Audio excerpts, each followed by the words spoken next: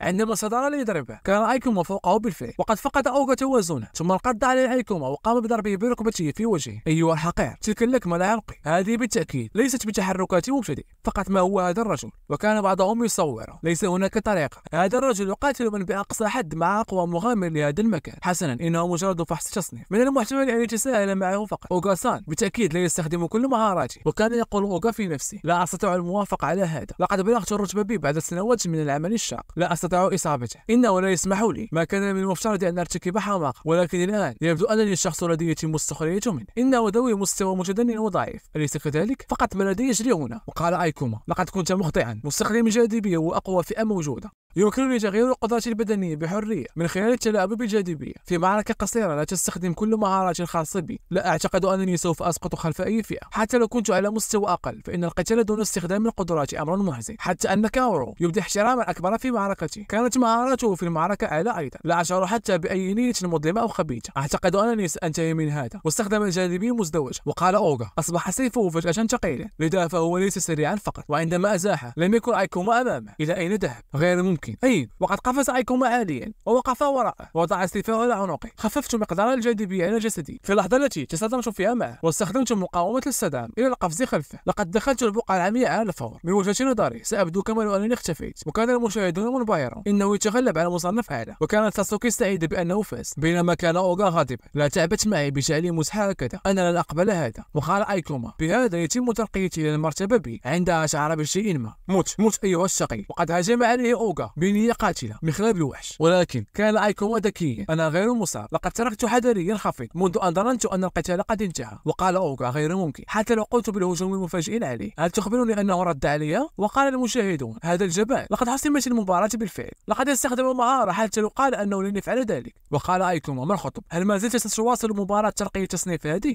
وقال أوغا: هذا الحقير يعبث معي، لن أقبل بهذا إطلاقا. بعد أن تفوق أيكوما على أوغا قال له: أظن أن هذا أكثر من اللازم للاختبار. وقال أوغا في نفسه: اللعنة علي، سأتعرف عليه. هل أتعرض للضغط من قبل مصنف أدنى؟ إذا انتشرت مثل هذه الشائعات فلن يتجاهله أحد. ثم قال له: من الصحيح أنه قد يبدو أنه لا معنى للاستمرار. أيكوما، لن يتم رفع رتبتك إلى الرتبة بي. انتهى. وكان الجمهور منصدما. ربما تكون قد أصبحت واضحا قليلا، لكن لم تكن هناك ضربة حاسمة. لن يغفر لك أي وحوش، ستضطر إلى مواجهتها، حتى بعد أن سمحت لك بدفعي للعودة إلى تلك النقطة لجعل الأمور أسوأ. لقد أصبت من مهارتي. من الواضح من يمكنه التفاعل بشكل أفضل على الفور. قال أحد المتفرجين: مقزز، أوغا-سان لم يقصد أبدا أن يعترف به في المقام الأول. ثم نظر إليه وقام بالانصراف هو وصديقه. لا تقل ذلك بصوت عالي، أنت لا تعرف ما الذي سيحدث لك. إذا وضع أوغا-سان عينه عليك. عندها أتاشو وبدأ يصرخ: ألست محرجا يا هذا؟ لقد فاز أيكوما من البداية إلى النهاية. كانت الضربة الأخيرة لأنك كسرت قاعدة عدم استخدام مهاراتي. وقال أوغا: هذا المغامر يتحدث معي هكذا. ونظر إليه أيكوما وقال له: شو، اتركه لي، أنا صديقك العظيم، سوف نتأكد من نشر الحقيقة. وكان أيكوما محبطا: أنا ممتن، لكن من فضلك توقف. وكانت ساتسوكي حزينة: لماذا؟ حتى مع فوز أيكوما-سان. قال أيكوما: لا ينبغي أن يكون هناك سبب يمنع المغامر من التعرف عليه. لقد شاركت في النيل لإظهار الفرق بوضوح في مهاراتنا، ولكن كل ذلك كان يؤدي التقدير الذاتي لأوغا. يجب أن أبقي له بعض الكرامة، أي المزيد من هذه الإشاعات، وسيكون لها تأثير سلبي على أوغا. عند أتى أحدهم: يا له من المشهد، إذا هذا هو. وكان هذا نائب رئيس مجلس إدارة نقابة. ثم قال: كنت أبحث عنك يا أوغا، ما الذي تفعله هنا؟ وأجابه: كنت أقوم بإجراء فحص فقط كما تعلم، ولكن أعتقد أنها كانت مضيعة للوقت. وقال نائب الرئيس: حاولت في معارك وهمية، ولكن لا ينبغي أن يتم تأمين أي شخص في ظل الظروف العادية. وقال أوغا أنه مجرد خدش. وقال نائب الرئيس: أنا لدي شيء يحتاج إلى التحدث معه بشكل عاجل، ويرجى تقديم التقرير في أقرب وقت ممكن. وقال أوغا لأيكوما: أعتقد أن هذا كل شيء في مباراة تدريبية، أنا في الواقع شخص مشغول، لست مثلك. وكان شو غاضبا: هذا الحقير، لاعتقاد رجل مثل هذا أنه الجزء العلوي من النقابة. ثم أتت إليه ساتسوكي: أيكوما، ماذا يجب أن نفعل؟ وقال لها: ليس لدينا خيار سوى البحث عن طريق آخر. وفي الجانب الآخر قال نائب الرئيس لأوغا: لماذا كانت هناك حاجة لإجراء معركة صورية للفحص؟ وأجابه: كان الشقي الخجول يتحدث عن محاولة الحصول على المرتبة بي، لذلك أعطيته درسا من الواقع. قال نائب الرئيس: مثل هذا الطفل يتقدم ليكون في المرتبة بي؟ هل يرى أن كونه مغامرا هو مهمة سهلة؟ بالتأكيد شخص مثل أوغا كون سيكرهه. وعندما دخلوا إلى مكتبه وجلسوا قال أوغا: هل قلت أن لديك شيء للتحدث معي عنه؟ وقال له: إنه حول متحف الوحش، بوابة من الرتبة بي المحفوظة في موريما. سيكون الأمر كبيرا إذا تركنا البوابة الرتبة بي تحت الإشراف. إذا ارتقينا بمستويات المغامرين فسنكون أيضا قادرين على جمع المزيد من الكريستالات السحرية. ومع ذلك تم الإبلاغ عن أن توزيع الوحوش قد تغير بشكل جذري، تركيزهم من القوة السحرية في قيمة غير عادية. علينا أن نفعل شيئا حيال ذلك. وقال أوغا: لا يتعلق الأمر بتفويت فرصة. كانت البوابة. وأكمل نائب الرئيس: لكن القليل في وكالة دفاع الشياطين يريدون مغادرة بوابة رتبة بي. النقابة أيضا مترددة في تحقيق مصدر قابل للنقول، لهذا الأمر متروك لمغامرة مكتملة مثل مغامراتك. إن كانت البوابة آمنة أم لا. هناك الكثير ممن لا يعرفون الكثير عن البوابات. أعتقد أن كلماتك حازمة وواثقة بما يكفي لإقناعها. أريدك أن تعبر عن رأيك لتقع فوق رأس النقابة. وقال أوغا: أنت تتصل بي دائما للقيام بالمهام أكثر مملة. وقال نائب الرئيس: أوغا، لم نتحدث بعد عنه. وبدأ أوغا في رمي الأوراق. قلت أنه لا توجد مشكلة. وبدأ نائب الرئيس في جمع الأوراق. انظر على الأقل للبيانات. وقال أوغا: ما الذي ستعرفه من إلقاء نظر على بعض البيانات؟ يا سيد ذكي، أنا الذي لديه خبرة في المكان الفعلي أقول أن لا توجد مشكلة. جيد، حتى لو حدث شيء ما فلن تكون هناك مشكلة. سأعود وأستحوذ على بوابة بهذا المستوى في لمح البصر. إذا حدث شيء ما فسيكون متأخرا جدا. أنت لا تعرف أي نوع من الكوارث ستظهر. ثم غادر. وقال نائب الرئيس: حتى لو كان هدفنا حماية المدينة سيكون رائعا إذا لم يحدث شيء. في الجانب الآخر قالت ساتسوكي أيكوما هذا كان غير منصف تماما أليس كذلك؟ لنفكر في الأمر، شخص ما مثل هذا هو المغامر المتعاقد مع المذنب. إن طلبات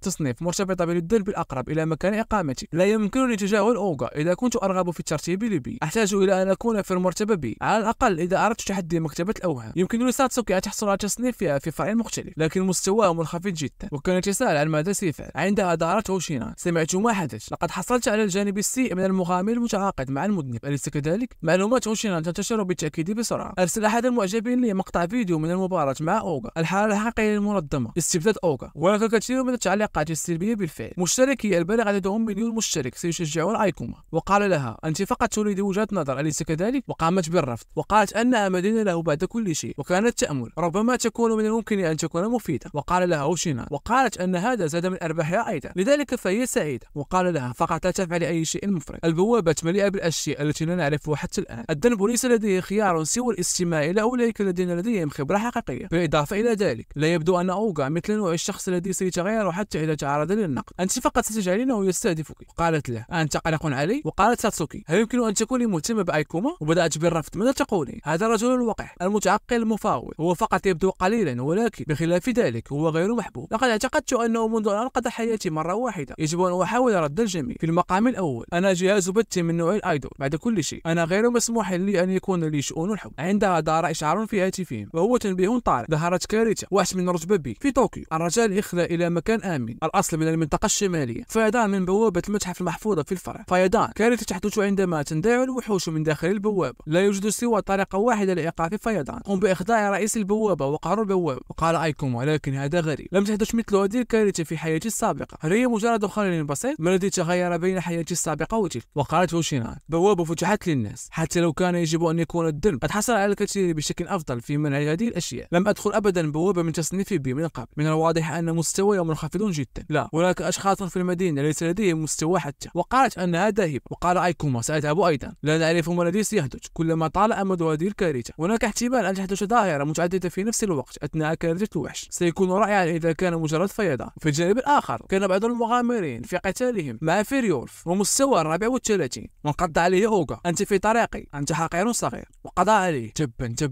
هناك حدود لكيفية الحصول على الأشياء السيئة. لنفكر في أن ما قاله سيريزاوا سيكون صحيحا بالفعل. هذا سوف يجعل سمعتي تنخفض حتى أكثر. هذا الشرير والأشخاص الآخرون يجعلونني ممشيا مثل ذلك. وقال البقية هذا مدهش كما هو متوقع من مغامر من رتبة بي. هزيمة وحش من هذا المستوى بضربة واحدة. ثم صرخ عليهم وقال أنه يريد التحدث إليهم، فهم عملاء الدفاع الشيطاني وهم بالكاد يمكن مقارنتهم بالرتبة سي. وسألهم أين أصحاب المراكز العالية، وقال أحدهم أنه لا يوجد سوى عدد قليل من الرتبة بي. وقال الآخر أنه يوجد في المركبات السابقة في المنطقة الآن. بالطبع لقد اتصلنا بهم ولكن لا نعرف متى سيكونون قادرين على القدوم. هذا الوضع هراء. إذا حدث أي ضرر إضافي فسيكون منصبي في خطر. ولكن كان لدي نتاج قتال مع هذا الزعيم من قبل، يجب أن لا يكون التغلب عليه أمرا صعبا. وكان هذا الوحشي بوابة رئيس الشبح الثعلب من المستوى 47. إذا هزمت الرئيس بسرعة وخلعت المسؤولية على سيريزاوا ألن أصبح بطلا مريما بالفعل؟ بعد ذلك لنذهب لهزيمة الزعيم بأسرع ما يمكن. وبعدها عندما وصلوا إليه ماذا؟ هل يمكن أن يكون الزعيم البوابة؟ هذا مختلف تماما عن المعلومات التي تلقيناها. ما هذا الشكل الخارق؟ وقد كان هذا الشبح الثعلب الشبح لبوس أويغا من المستوى 55. التطور لا يزيد المستوى فقط بشكل رائع، لكن المظهر والشكل الوحشي تغيروا أيضا، حتى أنهم يكتسبون سمات ومهارات جديدة. إنه تقريبا كما لو كانوا وحشا مختلفا تماما. يولد معظمهم من خلال قوة سحرية متراكمة داخل البوابة، وعادة ما يدارون معا في حالة كوارث الوحوش. ليس فقط فيضان بل تطور. وقال أحدهم المستوى 55 ما الذي يفترض أن نفعله ضد وحش مثل هذا؟ وقال الآخر حسنا أعتقد أن كل ما يمكننا فعله هو العودة والتواصل مع مجموعة أخرى، ثم لنوفر الوقت حتى وصول وكالة دفاع الشياطين ورافعات إضافية من العنابر الأخرى. وكان أوغا يقول في نفسه أيها الغبي، إذا كنت تأخذ الأمور بهذه السهولة فستصبح الأمور أسوأ مما هي عليه الآن. إذا حدث ذلك فسيكون مصيبي في خطر. ثم قال لهم رفاق أنا مغامر من فئة بي كما تعرفون. اضطررت للتغلب على تنبؤات هذه الطبيعة عدة مرات قبل ذلك. أنتم يا رفاق استعدوا، سأحطم ذلك الوحش بضربة واحدة. وكانوا متفاجئين. هل تقول أنك ذاهب لمحاربة تلك الوحوش؟ إنه سريع للغاية أوغا-سان، لم نصمد حتى 10 ثواني. وقال في نفسه أيها الأغبياء، حشرات حقيرة لا تستمع. وخاطبهم لا يمكن مساعدتك، سأضطر لفعل ذلك. واستخدم عليهم نوع من أنواع السحر. السيطرة هي مهارة المحارب الوحشي، ترفع من قوة هجوم الهدف لفترة قصيرة، مما يجعلهم يقللون من تفكيرهم ويجعلهم يذهبون إلى الهاوية. لقد كانت مهارة مفيدة، استخدمت القليل منها عندما كنت أقوم بالمغامرة من أجل رفع مستواي. لقد كان الأمر رائعا منذ أن استخدمتها على هذا النوع. ثم قال أحد الأشخاص: اذهب، أسرع وهاجم أيها الحمقى، سأستخدمهما لإنشاء ثغرة ثم أقوم بضرب قاتل بمهارتي. لست مغامرا إذا لم أقم بإنهائه بضربة نظيفة. وعندما اقتربوا منه لبح شيئا ما، روح شريرة، ثم توجه الوحش نحوهم. انتظر، ما هذا؟ هجوم متدرج، وبدأوا في الهرب. كنت قطعة من القرف عديمة الفائدة، ثم حاولوا الهجوم عليه ولكن بدون فائدة. حجم هذا الهجوم كبير جدا. إن المرة الأولى التي أرى فيها وحشا بمستوى 55، لكنني لم أكن أعرف أنه سيكون مختلفا هكذا. عندها هجم عليه الوحش. إنه سريع، يجب أن أركض بينما ما زلت قادر على ذلك. وبالفعل تمكن الوحش من إسقاطه أرضا. ما الأمر مع هذا الوحش؟ إنه فقط لا يمكنني التغلب عليه. ماذا علي أن أفعل؟ لكن بصفتي محاربا ما زلت أمتلك تلك المهارة. اللاعب الميت لقد مات عند حدوث ضرر، ويبدو أنها مهارة تقوم بخداعة الوحوش. ثم قام وهرب. سأستخدم هذه الفرصة للهرب. إنه ليس الوقت المناسب للتحدث عن المسؤوليات والمكان، ولكن تمكن الوحش من الشعور بي وقام بالهجوم عليه. تبا، يمكن رؤيته من خلالي؟ هذا مستحيل، لا أستطيع الهروب. كيف يمكن أن أموت في مثل هذا المكان؟ ثم اقترب منه الوحش. ماذا؟ لا يمكن أنه يلعب معي. عندها خرج شيء من هذه الدائرة في ظهره، ويبدو أنه يمتص روح أوغا. وفي الجانب الآخر كان ايكوما يقاتل الوحوش، وكانت هوشيران تشفي الناس. وقال ايكوما لأحدهم: انطلق نحو المكان الذي أتينا منه، لا يجب أن يكون هناك أي وحوش. وقام بشكرهم الذهاب. وقالت هوشيران: ايكوما، لا يمكننا الاستمرار في القيام بذلك طويلا. إذا لم نوقف الفيضان قريبا فستنتشر الكارثة. لقد مر أكثر من نصف ساعة لكنه ما زال لم يوصل. إذا كان الوحش قائد ذئاب فيجب أن يكون عملاء دفاع الشياطين قادرين على التغلب عليه، ولكن مر الكثير من الوقت. هل يمكن أن يكون السيناريو قد أصبح أسوأ؟ وفي الجانب الآخر انقض أوغا على أحدهم، وكانت تقول له أن يودي من روعه، فهم قوة الدفاع الشيطانية. وقال أحدهم: هذا بلا جدوى، أنت تفقد عقلك. مهارة هذا الوحش ربما تعبت بدينك. أوغا ساتو مغامر شومي جيلد، إنه من الرتبة بي وفئة المحارب الوحش. لم أعتقد أنه سيكون مزعجا إلى هذا الحد عندما يصبح عدوا، وكانوا يحاولون القضاء عليه،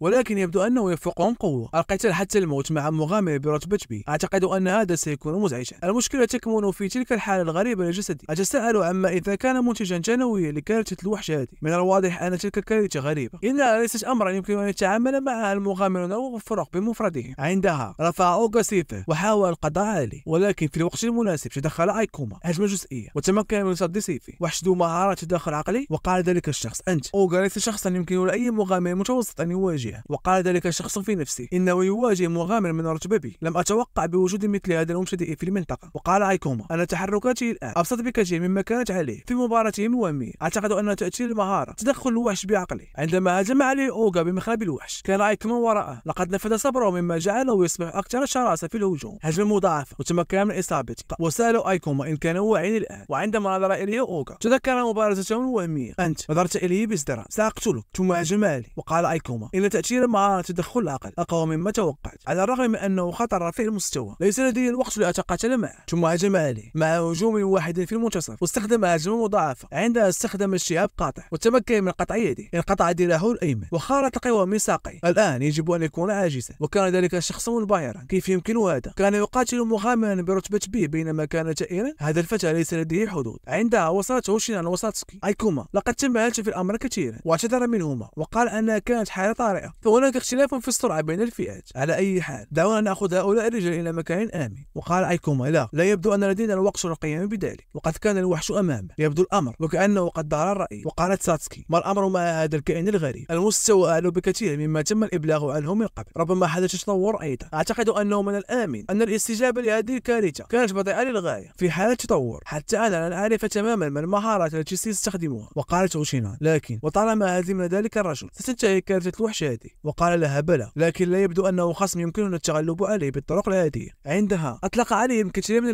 الوحوش يتم استدعاؤها كلما طال الأمر. هذا كلما ازدادت كارثة الفيضان سوءا. هذا الشخص يكاد يكون الأمر كما لو كان يتلاعب بنا. وقال ايكوما: أنتم الاثنان تعاملا مع الأعداء من حولنا واحموا عملاء الدفاع الشيطاني الذين أصيبوا. سأضربه بهجماتي السريعة وأنهي كارثة الفيضان. وقالت هوشيران: إذا كان أنت قد يبدو الأمر ممكنا في الواقع لقد فهمت. اترك أمر الثعالب والجرح لي. ثم انطلق. وقال ذلك الشخص من قبل أن هذا بلا جدوى. وأكمل: إنه رئيس بوابة من المستوى 55. أتدرك ذلك؟ ما لم تأتي فرق من مناطق أخرى لمساعدتنا. ليس هناك أمل. وقال ايكوما: أنت تعيق طريقي. ثم انطلق. سأترك الأمر لكم يا رفاق. وعندما نظر إليه وعلى الدائرة في ظهره عرف أنها روح شرير. وكان ايكوما يتحكم في الصخر وقام برفع الكثير منهم. هذا نوعا ما رائع. وكان ذلك الشخص يشاهد ما هو حجم تلك المهارة ووجههم نحوه. وقالت هوشيران: لا توجد طريقة تمكننا من التعامل مع كل ذلك. من الواضح أن الوحش يتلاعب بنا، نحن مجرد تسلية لهذا الشيء. وكان ذلك الشخص يشاهد أيكوما وهو منصدم ما هذه الحركة السريعة. لم أرى قط مغامرا كهذا. وقال أيكوما إنها تتويج لأطنان من المعارك مع حياتي على مستوى استخدام فئة اللصوص والتي كانت سريعة فقط. يبدو أن الحياة أيضا لم تكن عديمة جدوى تماما. وقال للوحش ما الخطر؟ هل تشعر بالذعر الآن لأن مهاراتك في القتل المطلق لم تنجح؟ ثم انطلق نحو الوحش واستخدم أيكوما مهارة جاذبية جزئية وارتفاع عاليا، ثم هجم عليه بالسخ. أنت مليء بالثغرات. وقال ذلك الشخص ناهيك عن أوغا من رتبة بي، فقط كم عدد الأشخاص القادرين على ممارسة الضغط على رئيس من المستوى 55 من هو بحق. ليس هناك شك في أنه يمتلك مقومات مغامر من الدرجة الأولى. وقال أيكوما إذا هزمت فسيتم إغلاق البواب كما ستختفي الوحوش متدفقة. ليس لدي الوقت لأكون متساهلا معك، سأنهي هذا بأسرع ما يمكنني. عندها حاول الوحش الهجوم على أيكوما بالحجارة، على الرغم من أن نطاق الهجوم وقوته ملحوظ إلا أنه واسع جدا. آسف لكنني محترف بالتعامل مع هؤلاء. وقام بمراوغته بكل سهولة، ثم انقض عاليا واستخدم مضاعفة الجاذبية وبعدها القطع النيزكي. هل تعتقد أنني سأكون بلا دفاع لأنني سأكون في الجو؟ أنا آسف لكنني مستخدم جاذبية. عندها غضب الوحش وبدأ أنه سيصبح جادا أخيرا باستخدام هذه التقنية على الوحوش البشرية بدلا من الوحوش الأخرى. عادة ما يكون أكثر فعالية، يجب أن أردعه، ولكن الاختلاف بين مستوياتنا كبير. لا أملك الكثير من المعنى المتبقية. كنت أعلم أن هذا سيحدث، حتى لو كان في نفس المستوى سيظل خصما صعبا. حتى الآن لم أتلقى أي هجمات منه، لكن عندما تنتهي المعنى خاصتي سيكون تجنب الهجمات وإلحاقه الضرر بي أمر لا مفر منه. أتساءل إذا كان بمقدوري توفير المزيد من المعنى الآن. لا يبدو الأمر كذلك. لن أكون قادرا على هزيمته بسبب نطاقه. هل يجب أن أجعل ساتسوكي وهوشينا تنضم إلى المعركة؟ كلا. علاوة على عدم قدرتهما على الدفاع ضد الوحوش الأخرى سيتركون الناس المصابين ليموتوا. بفضل خبرتي في المعارك من حياتي السابقة أفهم أنماط الهجوم وآليات الدفاع لهذا الوحش. إذا استمر الأمر هكذا سينتهي أمري عند انتهاء المعنى. من المحبط أن يتم محاصرتك هكذا، ولكن أفضل خياري الآن هو الانسحاب. كلما استمر هذا كلما كانت الكارثة أسوأ. ثم قال الهروب وابتسم كالجحيم. لن أفعل هذا. ركز أكثر، استخدم مهاراتك بكفاءة وتحرك بدقة من أجل اللحاق بالآخرين من حياتي السابقة. أعتقد أنني سأكون أكثر تهورا. وقد تمكن من إصابة الوحش. عندها قام باستدعاء روح الوحوش. استدعاء آخر مخزون المعنى الخاص به كبير، لذلك فهو يستمر بفعل هذا. وقامت الروح الشريرة بالتحكم بالحجر والهجوم عليه. وقال ذلك الشخص الأصلع لقد بدأ باستعراض المهارات دون الاهتمام بالمعنى خاصته. إنه ليس وحشا يمكن هزيمته من مغامر واحد. وقالت هوشينا حتى أيكوما لا يستطيع التعامل مع كل هذه الوحوش مرة واحدة، نحتاج مساعدته. بينما قالت ساتسوكي لماذا أتساءل عما إذا كان أيكوما محصورا تماما، لكن الأمر يبدو كما لو أن أيكوما سان يخيف الوحش وقد كان ينظر إلى الوحوش. ثم بدأ في التركيز. عندها استخدام مهارته ليقوم بتقطيعهم جميعا دفعة واحدة. وانصدم أبو صلع ما هذه الحركة، إنها ليست تقنية يمكن للبشر أن يقوموا بها. يبدو أن نقطة ضعفه الواضحة جعلته بلا دفاع. ثم قفز أيكوما عاليا. الآن القطع النيزكي وقام بكسر الدائرة التي بها الروح الشريرة، وقام باكتساب مقدار هائل من الخبرة. أعتقد أن مهاراتي زادت 6 أضعاف في معركة واحدة وأصبح في المستوى 44. لقد اختفى كذلك الوحش الذي تم استدعائه. يجب أن تختفي الوحوش التي انفصلت بسبب الفيضان أيضا، لكن أنا متأكد أن ذلك كان قريبا جدا. عندها أتوا إليه. وقالت هوشينان هل أنا أصبحت أقرب إلى القدرة على حماية الآخرين؟ بينما يقول أبو صلع لقد هزم الزعيم حقا من قبل شخص واحد فقط. ما هذا؟ ذلك الطفل. وبعد بضع ساعات في نقابة الدين قالت موظفة الاستقبال أنها ظنت أن المغامر من الرتبة سي سيكون الشخص الذي ينهي كارثة الفيضانات، وقامت بشكرهم على أن عدد الخسائر في الأرواح لم يكن بذلك السوء. بينما قال البقية هؤلاء هم الذين قاموا بهزيمة أزمة الفيضانات، إنهم رائعين. حتى نقابة الشياطين لم يستطع هزيمة ذلك الزعيم. وقالت ساتسوكي حتى بالرغم من أن أيكوما من قام بكل العمل وحده فإن شكرهم يجعلني غير مرتاحة. وقال أيكوما كان الشكر لكما أيضا. إذا واجهت ذلك الوحش وحدي ما كنت لأنجح مطلقا. وقالت هوشينا نحن أيضا كان لنا دور مهم. وقال أيكوما للأسف لم تكن هناك أي كاميرات لتصوير ذلك. وقالت لا مالا لقد كنت أقوم بعمل أيضا أثناء هجوم الوحوش، كان هناك حتى مصابين هنا. وقال في نفسي من غير المتوقع أنها جادة جدا عندما يتعلق الأمر بهذه الأشياء. وبعدها في وقت لاحق قال نائب الرئيس للاعتقاد بأن كارثة بوابة حدثت مباشرة بعد فشله في إقناع أوغا، كما لم تكن قوات الدفاع الشيطاني الأولى التي استجابت كافية لإنهاء المعركة بسرعة. انتهى الأمر بأن يكون مغامر عادي وهو من أنهى تلك الكارثة. ماذا كان سيحدث إذا لم يكن هذا المغامر موجودا؟ وعندما اقترب سمعهم يقولون أن أولئك الثلاثة هم الذين تغلبوا على زعيم البوابة. وعندما نظر إلى أيكوما كان يتساءل أين رآه من قبل. عندها تذكر في ذلك الوقت. عندها ابتسم. يبدو أن لدي رأي سيء في الحكم على الأشخاص. وفي الجانب الآخر في المستشفى كان أوغا غاضبا. هذا خاطئ، لكن لدي بعض الذكريات عن السيطرة. ذلك الشقي إنه مغامر حقير حاول رفع رتبته بقطع ذراعي، وهو الآن بطل لإنهاء الطوفان. هذا كله هراء. ستدفع ثمن ما فعلته بهذه هذه الدرع. سأستخدم موقعي وحالتي لتأكد من أنك ستتعرض للعقاب. لا تعتقد أن هذه هي النهاية أيكوما. عندها دخل أبو سلام. إنه يقصد ذلك تماما. لا يوجد الكثير من الأشخاص الذين يمكنهم الاستيلاء على الدرجة B، خاصة إذا كان تصنيف المغامر الذي ذهب إلى الزنزانة دون فائدة. إذا لم يكن هناك معك لكنت قد مت بالفعل. وقال أوغا: لا تمزح معي، هل ظننت أنني سأموت؟ من بعض اليرقات الصغيرة من قوة الدفاع الأقل مرتبة. علاوة على ذلك، ما الذي تفعلونه جميعا هنا بأي حال؟ والشخص الذي معه كان أحد أعضاء الدفاع من ذلك الوقت الذين تحكم بهما أوغا. كان متفاجئا، هل تمكن بالفعل من البقاء حيا؟ وقال أبو سلام: لقد استخدمت مهارتك للتحكم بي، أليس كذلك؟ بعد استخدام مهارة تؤثر على حال الشخص العقلية من دون موافقته، جريمة جسيمة. حتى أكثر من ذلك، إذا استخدمتها بحيث يمكنك الهروب، لا توجد طريقة لن يكون المغامر متعاقد معه على علم بالقوانين المتعلقة بجرائم البوابة. وقد كان أوغا غاضبا جبا. ولاحقا في نقابة الدين قامت موظفة الاستقبال برفض طلب أيكوما لرفع رتبته، وسألها: لا يمكنني تقديم طلب إلى تصنيف بي؟ وقالت: لا، أنا آسفة، نتيجة التأثير على مغامر متعاقد فلن يتم قبول الطلب. إذا تم رفضك من قبل مغامر متعاقد مرة واحدة من قبل، فلا يمكنك تقديمه مرة أخرى لمدة 3 أشهر أخرى. وقال لها أنه في المستوى 44 وأن الأمر مختلف عما سبق، فقد أصبح بعيدا عن الحد الأدنى من المتطلبات اللازمة. وقالت له: حسنا، إذا كنت ستنتظر 3 أشهر عندها ستمر دون شك. بينما يقول في نفسه: لن أكون قادرا على قهر مكتبة الأوهام في الوقت المناسب إذا انتظرت 3 أشهر. جب،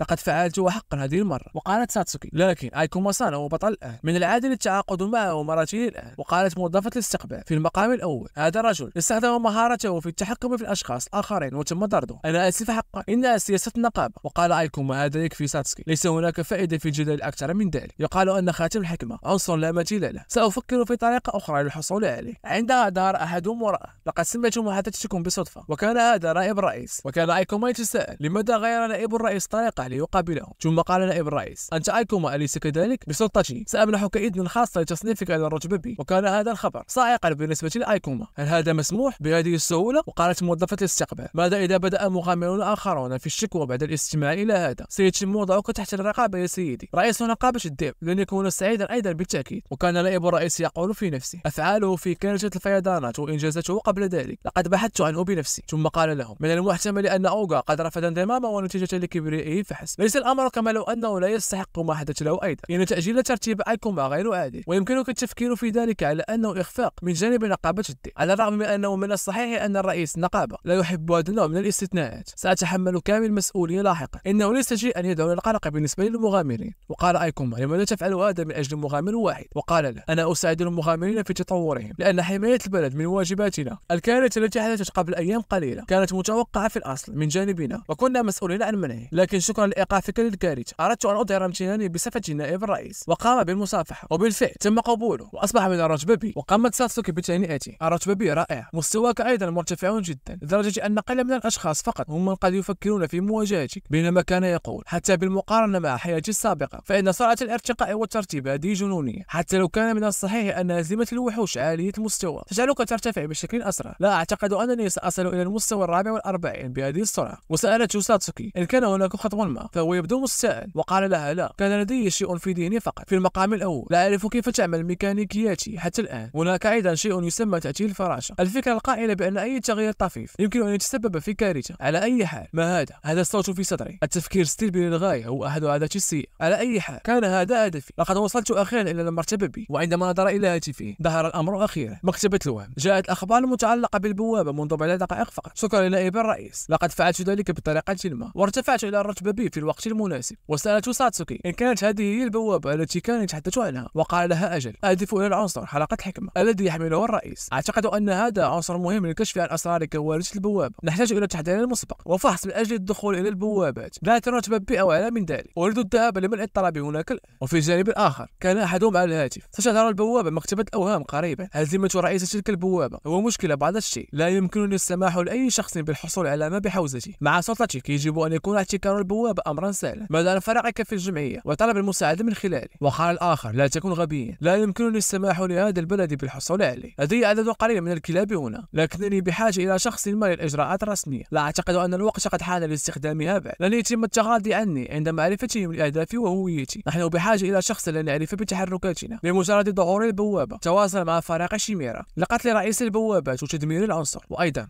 اقتل كل مغامر يذهب هناك. اعتني بالمجموعات وقم بتغيير سجل العائلة. هذا هو اختصاصك، أليس كذلك؟ لا يوجد سبب يجعلنا نتعامل مع القطار بيدنا، وقام بإنهاء الاتصال. عندها طرق أحدهم الباب وأمره بالدخول، وقال ذلك الشخص: أود أن أستشيرك حول إعداد قوات الدفاع الشيطاني. ثم سأله من كان ذلك على الهاتف في وقت سابق، وأجابه: لما؟ لم يكن بالشيء المهم، وكان هذا رئيس نقابة الدفاع الشيطاني هوجو كوربي. وبالعودة إلى أيكوما وساتسكي، قد كان في القطار، وقالت له: مكتبة الأوهام أي نوع من الأماكن هي؟ وقال لها: كما يبدو من اسمها أنها مكتبة ضخمة، وهنالك الكثير من الأعداء الذين يستخدمون السحر بها، كما أن رئيس الزنزانة من المستوى 60، إنه ليس خصما يمكننا أن نتعامل معه بلا مبالاة. وقالت له: مستوى 60 هل يمكننا التغلب عليه حقا؟ وقال لها: يمكننا ذلك، لدي استراتيجية ستساعدنا على الفوز. وفي نقابة المغامرين فرع بريفكتور بمدينة يوراكورا، كان أيكوما مستغرب: ماذا تقصدين؟ بعدك لن تقبلين. وقالت الفتاة: حسنا، إنه قرار تم اتخاذه بشأن تلك البوابة. للأسف لا يمكننا السماح لكم بدخول مكتبة الأوهام. أعرف أننا أشخاص غير معروفين من فرع مختلف، ولكن في الآونة الأخيرة كان هناك العديد من وفيات المغامرين في فرع نقابة الذئب. على أي حال فإن فرعنا صارم تماما في التعيين. إذا بدت الأرقام سيئة فستظل نقابة الذئب محظورة. وقال لها: لكن إن تركت البوابة كما هي فسوف تصبح غير مستقرة. ألا يجب أن يمنح إذن للمغامرين من الرجبة به للدخول في هذه الحالة؟ وقالت له: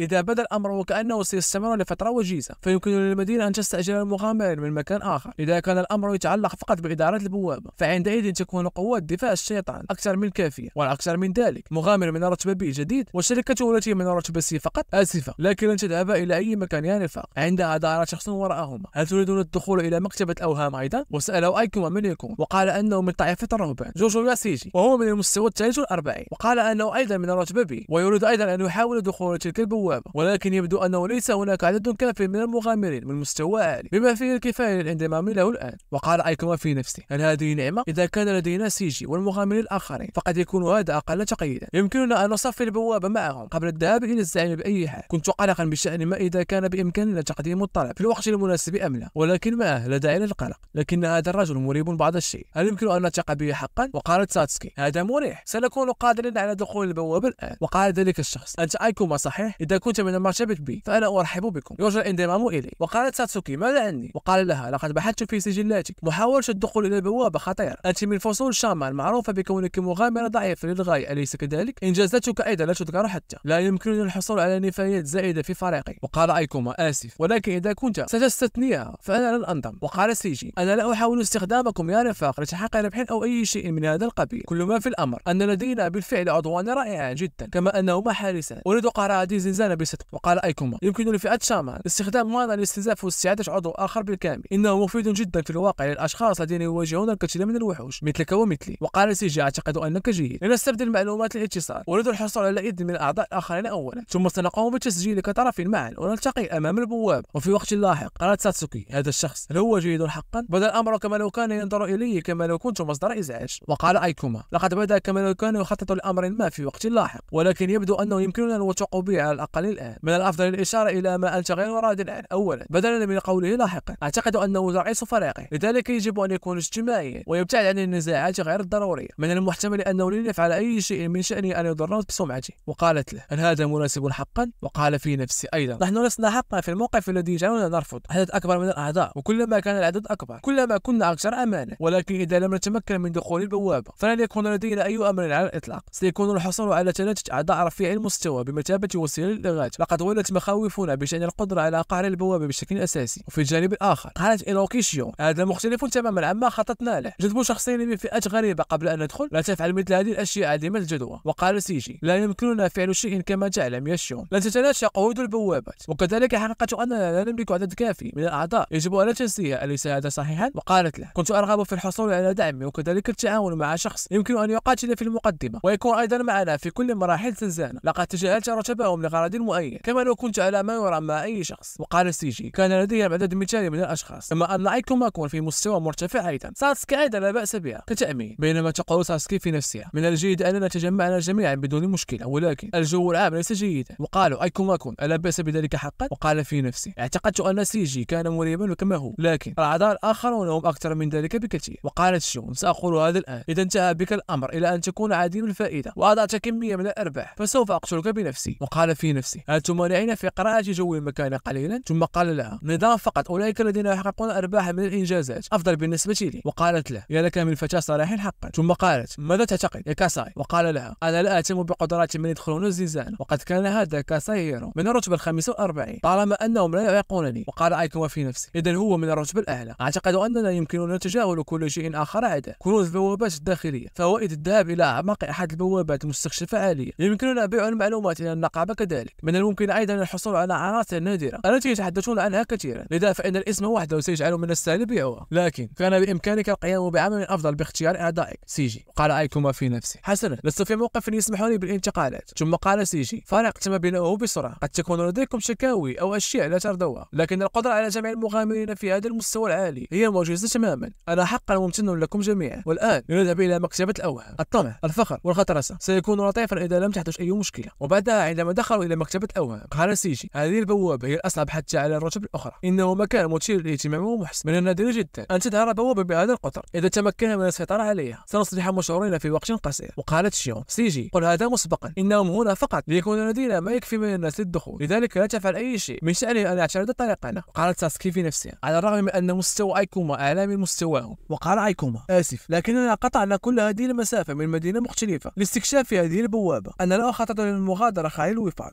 وصرخت عليه هل تتحدث إلي؟ وقال أريدك على الأقل أن تفهم مشاعرنا أيضا. أعلم أنتم بحاجة إلى المزيد من الناس، لن أتورط في أي هجمات أو أعمال غير ضرورية. ثم قالت له طالما أنك تفهم أنا لا أعتقد أننا سوف نحتاج إلى اتباعك على أي حال. وقالت ساتسوكي أيكوما صار هل هذا جيد حقا؟ في هذا المعدل ليس هناك طريقة أنهم سوف يعطون العنصر من الرئيس. وقال لها إنه أمر مقلق قليلا، لكن على الأقل وصلنا إلى البوابة. في أي حال يجب أن نركز على الاستيلاء على البوابة أولا. مكتبة الأوهام البوابة من الرتبة B لن يكون من السهل السيطرة عليها فقط لأن مجموعة من المغامرين رفيعي المستوى تجمعوا معا. وجهة نظري حول الاستيلاء على البوابات تستند إلى معرفتي من حياتي السابقة. هذه النهاية بدون أن نفعل أي شيء هذا غير ممكن. وقال سيجي كم هذا مثير. أنا لا أعرف أي نوع من اللغة هو هذا على الإطلاق. أعتقد أن هذا ما يسمونه ثقافة من عالم آخر. الأجسام داخل البوابة أي شيء آخر غير العناصر والكريستالات السحرية يوحى بمجرد أن يغادروا البوابة. في المستقبل سيتم تقديم بحوث ثقافية على البوابات. على الرغم من ذلك وكنتيجة لذلك وجدنا المزيد من الانحرافات في المستوى وكيف كانت الثقافات غير واضحة. اللغة الموجودة داخل البوابات ليست لغة على الإطلاق. إمكانية أن تكون مجرد سلسلة من الشخصيات العشوائية عالية. عرضت بعض النظريات المضادة ضد هذا المفهوم، ولكن لم يكن لدى معظمهم دليل فعلي وتم تلخيصها على أنه أوهام. خاتم الحكمة من مكتبة الوهم قيل أنه عنصر نادر قادر على تفسير هذا اللغز تماما. لن أدعه يضيع في هذا العالم هذه المرة. في هذه الأثناء تعرضوا لهجوم وقال كاساي درع. وقال سيجي حسنا كما هو متوقع منك، براعة وأداء مدهشان. وقال كاساي لا أحتاج إلى المجاملات إنها مزعجة. اذهب واجمع البلاورات السحرية هذا عمله. وكان يخاطب أيكوما. وقالت شيون هل حصلت عليه الآن أيكوما؟ لقد جئتم من طوكيو لكن ليس لديكم عمل هنا. وقالت ساتسوكي لا يبدو أنك فعلت الكثير بنفسك على الرغم من ذلك. عندها غضبت ليس دوري بعد. هل تحاولي بدء معركة أو شيء من هذا؟ وقالت ساتسوكي أنها آسف. وقال أيكوما كانت عملية صنع القرار سريعة وهم يستخدمون مهاراتهم بشكل جيد. هذا مطمئن مهاراتهم حقيقية. أنا متأكد من ذلك بعد رؤية تلك المهارة. ذلك الرجل. وقال أيكوما أنت قلت أن اسمك كان كاساي هيرو. وقال كاساي أنت مألوف جدا. وقالت ساتسوكي في نفسها أيكوما إنه يحاول التحدث إلى ذلك الرجل المزعجي. وقال أيكوما خطوة الدم إعدام. أنت من طبقة لصوص أليس كذلك؟ وبدأ متحمسا من الآن فصاعدا إلحاق الضرر بالرئيس سيكون من الصعب جدا. إذا كنت تهدف للأفضل إذا أوصيك بخفض استخدام نقطة المهارة الخاصة بك. وكان كاساي متفاجئ ما خطب هذا الفتى. وأكمل أيكوما سواء كنت لصا يهاجم فريقه أو في الدعم متخصصا أنصحك بالتركيز على أي منهم. ثم صرخ عليه كاساي فتى يعطيني نصيحة ماذا تحاول أن تفعل؟ وقال أيكوما لا أنا فقط أحاول المساعدة. وقال له إذا قلت أي شيء لا معنى له سأقطع رأسك. عندها قالت له ساتسوكي ما الخطب يا أيكوما؟ أتحدث إلى ذلك الشخص المخيف هكذا. وقال أيكوما خطأي أنا فقط على دراية جيدة بفئة اللصوص. طبقات اللصوص يجب أن يكون على دراية من قوتهم الهجومية المنخفضة وإلا فإنها سوف تصبح عديمة الفائدة على مستويات أعلى. لا أريد أن يسلك نفس الطريقة التي سلكته. وقالت شيون هل أنت غبي أو شيء من هذا؟ ماذا تعني بأنك على دراية بفئة اللصوص؟ كاساي هو مغامر من الدرجة الأولى حتى بين المغامرين برتبة أخرى. كم عدد الأشخاص الذين تعتقد أنهم يعرفون أكثر منه في هذا البلد؟ وقال أيكوما في نفسي لقد كنت في الأصل أفضل مستخدم لطبقة اللصوص في هذا البلد. وقال في نفسي لكني لا أستطيع قول شيء كهذا. وبعدها قال كاساي سمعت أنه كانت بوابة عالية الدرجة ونادرة لكنه لا يبدو كذلك. قال سيجي أنا متأكد من أنك قوي يا رجل. أنا متأكد من أنني تعاونت معك. عندها ظهر شيء ما وهو أرنب ساعة من المستوى 45. وقال كاساي